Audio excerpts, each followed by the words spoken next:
पे करेंगे तो अब सोचिए कि हर आदमी को प्रधानमंत्री बनना है, नीतीश जी को बनना है, राहुल जी को बनना है, ममता जी को बनना है, अरविंद केजरीवाल जी को बनना है, किसको नहीं बनना है? आदमी पागल है। इसीलिए जहाँ इन लोगों ने अलायंस किया उसी दिन इन लोगों की हार होनी शुरू हो गई। आप देखिएगा। लेकिन 2024 में आप दोनों पर भी निगाहें रहेंगी जनता की। वो तो रहेगी। पहले हम भैया से एक सवाल पूछेंगे, नीतीश जी कब से प्रधानमंत्री बनना चाहते हैं? नीतीश जी पार्टीशन के टाइम से बनना चाहते हैं। वो पार्टीशन बड़ा पुराना सपना है उनका, सदियों से लेके चले आ रहा है। लेकिन उनके लिए कहा जाता है जैसे उनको लगता है ना कि ये हारने वाला गठबंधन है, वैसे ही खसक लेते हैं। आपको लगता है इसमें आजकल तो उनको अपना मेडिकल रिपोर्ट बताना चाहिए। उनका मानसिक संतुलन बिगड़ गया। जिस तरह से अंड-बंड बातें कर रहे हैं। हम भोजपुरिया समाज से हम लोग बिलोंग करते हैं। हम लोग ने वो समाज ने हम लोगों को बहुत कुछ दिया। हमारे यहाँ पर जो बुजुर्ग होता है वो शब्दों का प्रयोग बहुत सोच समझ के करता है, और बुजुर्ग जब मुख्यमंत्री हो तब उसको बहुत बचना चाहिए। एक एक शब्द फूंक के बोलना चाहिए, जहाँ बहुत सारी मर्यादाओं को लांघ चुके हैं। आजकल लोग कुछ भी बोल रहे हैं। लेकिन एक राम मंदिर के उद्घाटन को लेकर के जिज्ञासा सब में बनी हुई है। सब कह रहे हैं बहुत ही ग्रैंड उद्घाटन होगा। उस उद्घाटन राम मंदिर का जो मुद्दा है वो 2024 में बहुत 500 साल से इंतजार कर रहा है एक एक हिंदू। प्रभु राम जहाँ जन्म लिए, अपने राम को स्थान मिलने अपने घर में 500 साल कई लोग शहीद हुए, कई साधु संत को मारा गया, गोली मारी गई, हत्या कर दी गई, लाठी मारा गया।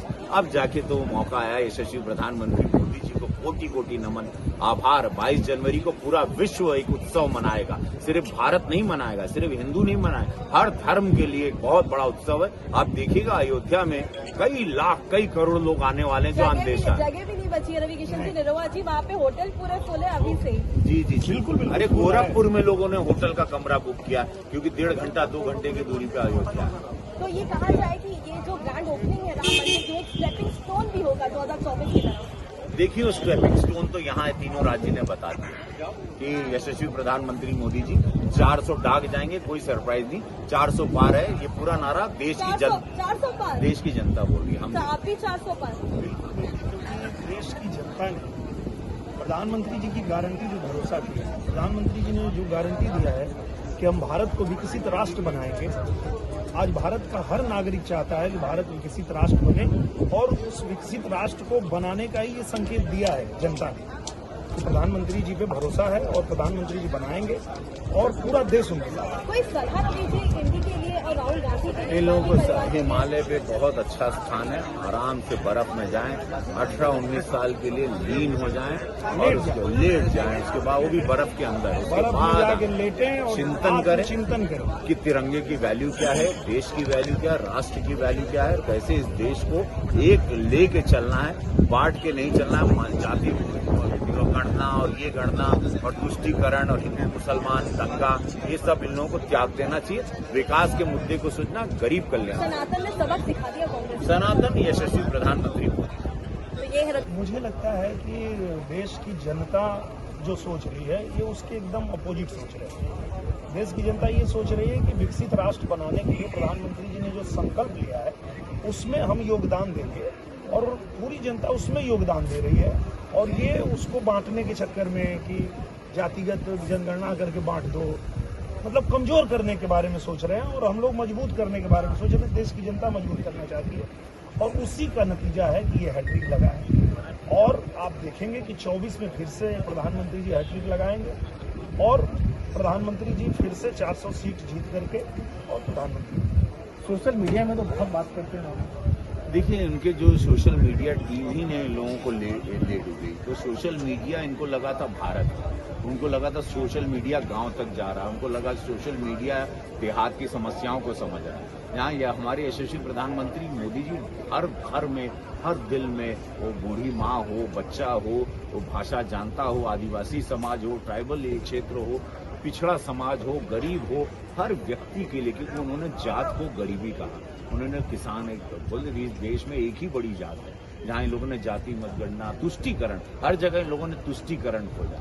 बहुत सारी जगह जहाँ पर लोग समझ रहे हैं देश के साथ ये लोग क्या करते आए। तो यहाँ पे प्रधानमंत्री मोदी जी बोल रहे हैं कि इस देश में एक ही जात है, गरीब एक ही जात है, गरीब किसान एक ही जात है, गरीब महिला। लेकिन राहुल भी कई दफा जमीन पर नजर आते हैं महिलाओं के बीच खेत में काम करते हुए, फोटो खिंचाने के लिए। 15-20 कैमरा लेके कौन 15-20 खेत में कैमरा जाता है लेके क्या? फोटो खिंचाने हम लोग जाते भी हैं। सिनेमाकार तो हैं। उसी फील्ड से हैं, तो हाँ, अच्छे हम से लोग को तो समझ पता पाते चलता है ना, हैं कि एंगल हम लोग तो आदमी क्या कर रहा है, ये फोटो खिंचवा रहा है कि ये काम कर रहा है कि जनता का दुख सुन रहा अरे है, वो तो हम खेत में आदमी एक आध कैमरा लेके चला गया, अपना हैंड का कैमरा, मोबाइल फोन, फिर गाड़ी से गुजर रहा था खेत में, 20 कैमरा लेके वो खेत में जाता है कि भाई यार हम लोग ये जीवन भर 33 साल से तो मैं 750 फिल्म में यही किया। हमको पता मट्टी कब लगाना, पानी कब लगाना, पसीना कब गिराना, आंख से आंसू कब गिराना, ये सब ड्रामा समझ में आता है। फोटो शूट कहते हैं उसको, तो लगता फोटो है शूट करते हैं। लगता है नीतियों में भी बदलाव की जरूरत है, जिस तरह से प्रधानमंत्री पर हमला करते हैं, हम मेरे अधिक शब्दों का प्रयोग करते इस हैं। देश में सम्मानित भाषा को बड़ा सम्मान दिया जा रहा है। यशस्वी प्रधानमंत्री मोदी जी ने राजनीति भाषा बदल दी है। ओछापन आपके कद को ओछा करता है, ओछे शब्द आपको, आपने उनको पनौती राजस्थान में कहा, जनता ने आपको कैसे दुत्कारा है, मध्य प्रदेश में ऐसे दुत्कारा है, छत्तीसगढ़ में ऐसे दुत्कारा, ये सारे लोग सदमे में आ गए। लेकिन इन लोग अभी भी रियलाइज नहीं करेंगे, अब भी मौका मिलेगा प्रधानमंत्री जी को गाली देंगे जब भी। और ऐसे नेता को जिसको विश्व प्रणाम कर रहा है, जहां पर आज पूरे वर्ल्ड की इकोनॉमी हम लोगों को देख रही है विश्व गुरु के रूप में, आने वाला भविष्य देख रहे हैं। 22 जनवरी के बाद देखिए, जब प्रभु राम के जब कपाट खोलेंगे और उस दिन प्रधानमंत्री जी वहां चल के जाएंगे, पूरे विश्व में उत्सव होगा, सिर्फ भारत में नहीं होगा।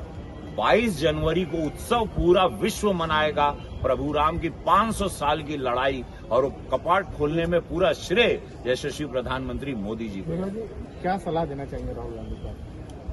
अच्छा सलाह भैया दिए उनको, पहाड़ में जाएं, जाकर के वहाँ तपस्या करें। 15-18 साल, 18-19 साल का आत्ममंथन चिंतन करना चाहिए बाबाओं के साथ, अघोरियों के साथ, जटाधारियों के साथ। इनको जाना चाहिए, बर्फ में लेटना चाहिए, वो अंदर, तभी जाकर के बुद्धि खुलेगी और तब जाकर के समझ पाएंगे कि भाई हम ईवीएम चिल्लाते रह जाएंगे और ये लोग 400 सीट जीत करके फिर से प्रधानमंत्री नरेंद्र मोदी जी को लाएंगे।